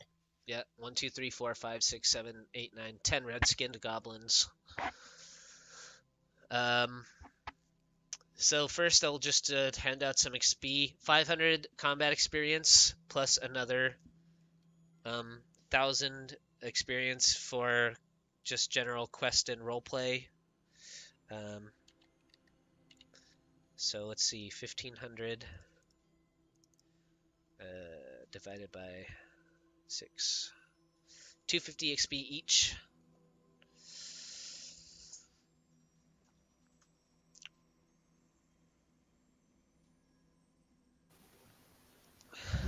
We need 6,500, so I don't think we got it. 2 10 goblin skins if you skin them all. Don't we need the ears? There's No, a guy. we need There's the a guy. pelts. There's a guy in town Pelts. who wants their skins to make boots out of them. That's right. Sorry. Yeah. I couldn't remember. I already wrote it down. And then you guys can give me some investigation checks if you'd like, searching the goblins. I have a passive investigation of a 16 right now. Yeah, they're goblins. The dice are not being very friendly to Sigismund here. No. I've just been eating shit for like 3 hours now. I got deuces. 22, rather. 22. Yes, sir.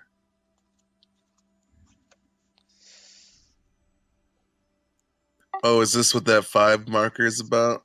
Maybe? It's just a marker for the map that I revealed with the goblins on accident. I really wanted a number 5. The largest goblin, there's something. Most of the goblins are barefoot, or all the goblins are barefoot, except for the largest one, and he's wearing an interesting pair of boots. Hey, Garn, you wanna come do your thing on these boots? Sure. They look I interesting. detect magic on them. And they are boots of false tracks. Only humanoids can wear these boots, and while wearing the boots, you can choose to have them leave tracks like those of another kind of humanoid your size. That's cool. That's interesting. It's a Xanthar's Guide magical item. Just a flavor item. That could be really useful for one of our sneaky guys, though. Yeah, you mind if I hold on to these for now? Go for it for me. Go, Yeah, Definitely. they Especially since you're small and you can just leave goblin tracks wherever you start sneaking around. and they don't require attunement, so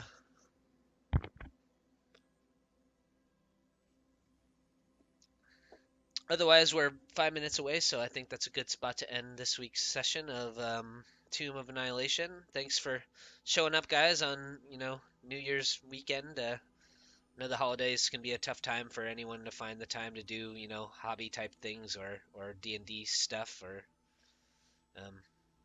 but yeah, well done, nice job. You conquered the Temple of the Crocodile Yeah, good job, guys. camp Way to buddy up, Garn. and now that for the first time, I think next week will be the first time you guys don't have like any real set path, but you have plenty of ways you can choose to go now from here. Oh yeah.